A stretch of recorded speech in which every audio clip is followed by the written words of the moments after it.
Olá, segundo ano. Agora a nossa aula é a aula de português.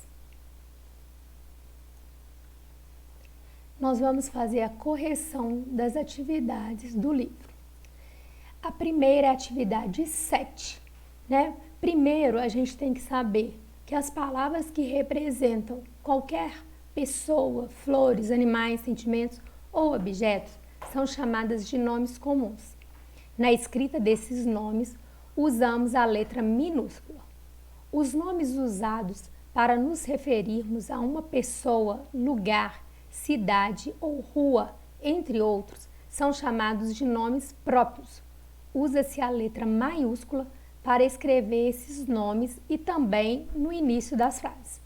E agora é para a gente ligar os nomes próprios à figura que rima com ele.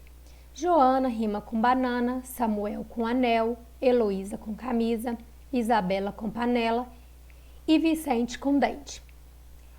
Na produção de texto Pequeno Poeta Aprendiz, vocês irão ler a quadrinha e em seguida criar uma ilustração para ela. Tome lá, minha menina. Tome lá, minha menina, o ramalhete que fiz. Cada flor é pequenina, mas tudo junto é feliz. Siga o roteiro a seguir e crie sua quadrinha. Como exemplo, eu fiz uma quadrinha, né, para vocês terem ideia de como que é. Então, eu fiz a menina no quintal, não pensa em estudar. Essa menina sapeca, só quer saber de brincar. Depois de feita a quadrinha, a gente tem que observar alguns dados e assinalar no revisando. Se o texto que você escolheu, você deu um título, você responde a primeira, senão não precisa de fazer nada. E depois você vai colocar se a quadrinha apresenta 4 versos, se a sua quadrinha faz sentido, se a quadrinha apresenta rima no segundo e no quarto verso, se as palavras escolhidas para rimar combinam entre si, se você iniciou com letra maiúscula, colocou um ponto final no texto, se seu texto apresenta boa aparência e letra legível e boa utilização da pauta e da linha. Vocês, depois de marcar isso, a gente vai passar para a próxima página. Leia o poema de Fernando Pessoa a seguir e faça o que se pede. Poema Piau. Toda a gente que tem as mãos frias deve metê-las dentro das pias. Pia número 1, para quem mexe as orelhas em jejum. Pia número 2, para quem bebe bifes de bois. Pia número 3, para quem espirra só meia vez. Pia número 4, para quem manda as ventas ao teatro. Pia número 5, para quem come a chave do trinco. Pia número 6, para quem se penteia com bolos reis. Pia número 7, para quem canta até que o telhado se derrete. Pia número 8, para quem parte nozes quando é afoito. Pia número 9, para quem se parece com uma couve. Pia número 10, para quem cola selo nas unhas dos pés. E como as mãos já não estão frias, tampa nas pias. Ao ler o texto, podemos perceber que o autor brinca com elementos e com a imaginação. Cite os números de 2 pias que você considera mais divertidas. No exemplo aqui eu coloquei a pia 9 para que se pareça com uma couve e a pia 3 para quem espirra só meia vez. Letra B.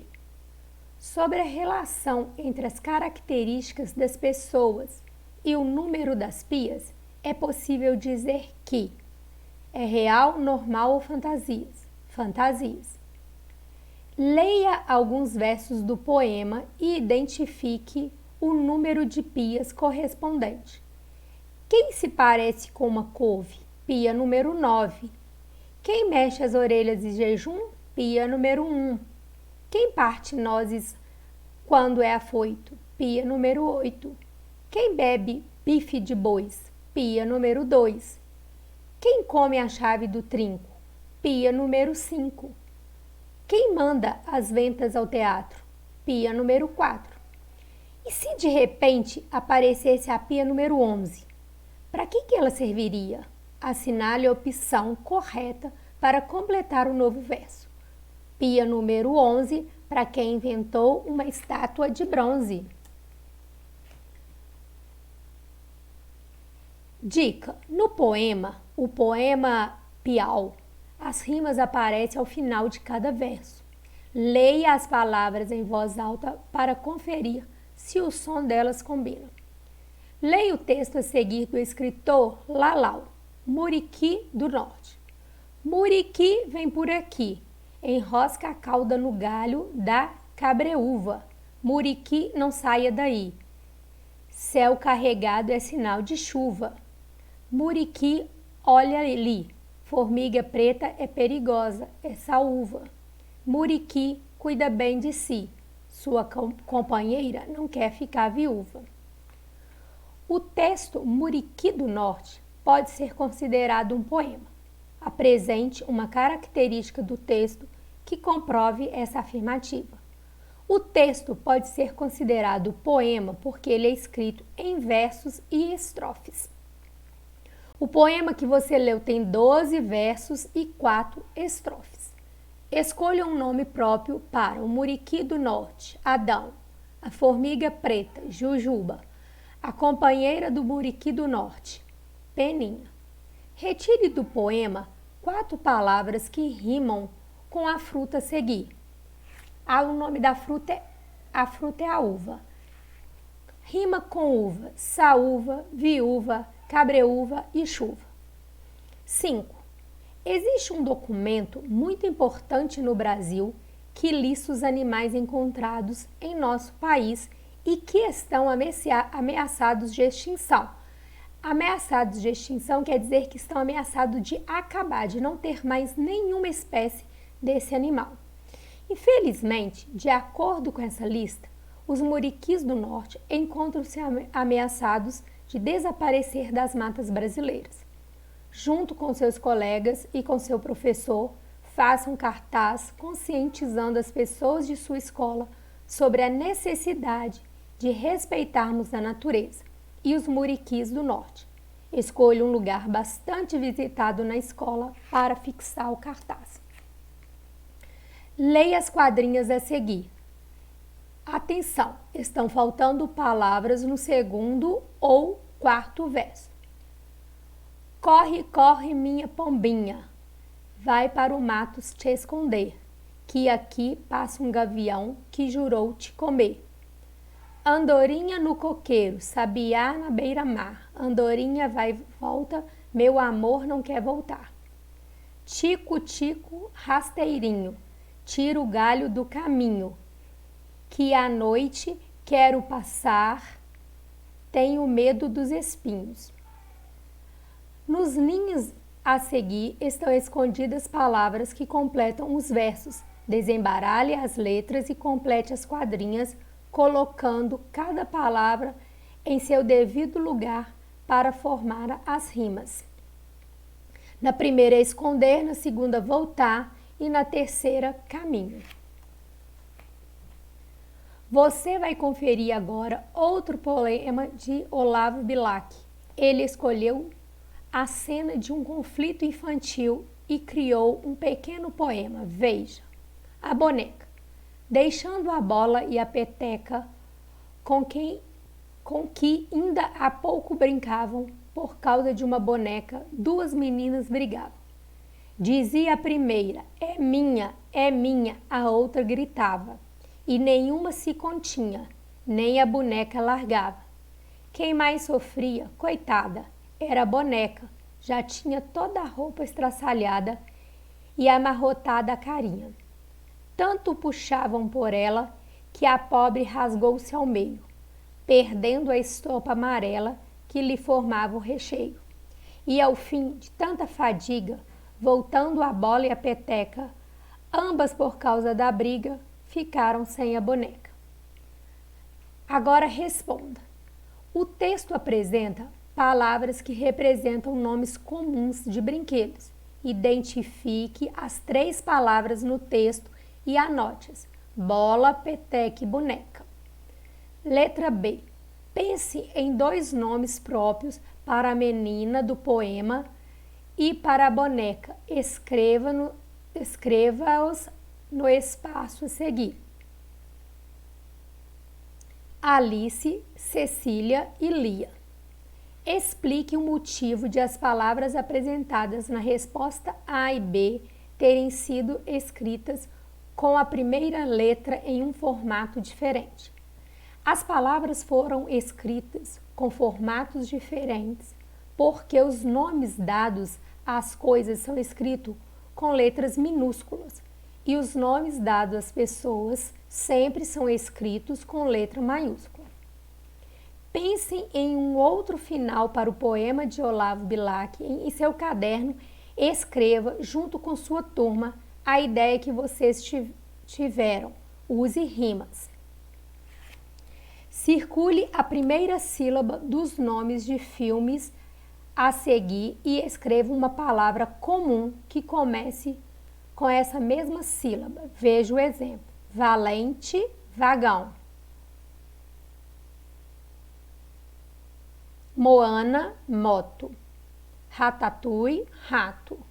Madagascar, mamão. Leia o texto a seguir e conheça mais sobre Olavo Bilac, um grande nome da literatura brasileira. Olavo Bilac nasceu no Rio de Janeiro em 1865. Foi poeta e jornalista. É o autor da letra do Hino à Bandeira. Tinha um cuidado formal com as palavras, em busca de palavras raras e rimas ricas. Reescreva o texto empregando a letra maiúscula quando necessário. As letras maiúsculas, que a gente tinha que empregar, que no texto anterior estavam todas minúsculas, é Olavo Bilac, Rio de Janeiro, o Olavo Bilac porque é o nome de uma pessoa, Rio de Janeiro porque é o nome de um estado, foi porque está iniciando uma frase, é porque está iniciando a frase, hino à bandeira porque é o nome do hino, tinha porque está iniciando uma frase. Numere a segunda coluna de acordo com a primeira. Nome de futebol, Corinthians. Nome de gato, mingau. Nome de personagem, quadrinho, Cebolinha. Nome de super-herói, Capitão América. Nome de filme, Divertidamente. Nome de cidade, Porto Alegre. Nome de escritora infantil, Rosiana Murray. Nome de desenho de TV, Ben 10. Capítulo 3. Pesquisar e aprender é só começar. Neste capítulo, nós vamos trabalhar com os gêneros textuais, expositivos, jornalísticos e científicos, verbetes de revista científica, textos sobre curiosidades, verbete de enciclopédia e de dicionários, etc. O que é verbete? Verbete é um texto escrito de caráter informativo destinado a explicar um conceito. É possível aprender muitas coisas a partir de perguntas. Elas são necessárias quando se quer saber mais sobre alguém ou algum assunto. Por isso, para descobrir o que quiser, é preciso saber perguntar.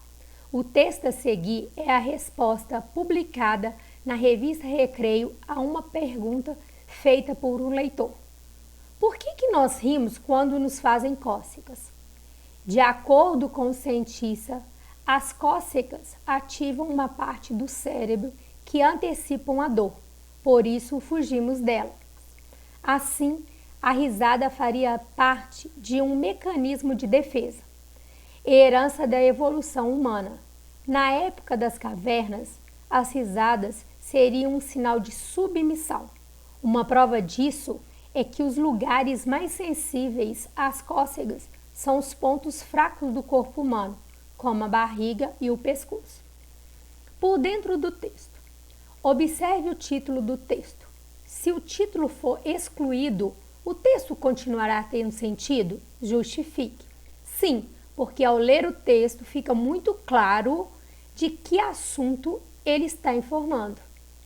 Qual é o objetivo do texto que você leu? O objetivo do texto é explicar por que nós rimos quando sentimos cócegas. Segundo o texto, as pessoas dão risadas ao sentir cócegas porque ativam o mecanismo de defesa, devem mostrar sinais de submissão, possuem pontos fracos no corpo, têm lugares mais sensíveis no corpo. A resposta certa é a letra A. Ativam mecanismos de defesa. Circule no texto a fonte da informação. A fonte da informação é a revista Recreio número 782. 5. Desde os primeiros humanos, as risadas sempre tiveram o mesmo sentido?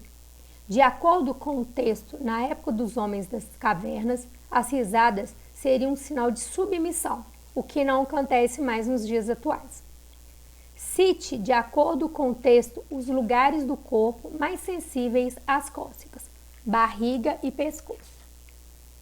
Observe a imagem que acompanha o texto 1, considerando também o texto, essa imagem sugere: a lambidas dos cães pode provocar cócegas nas pessoas.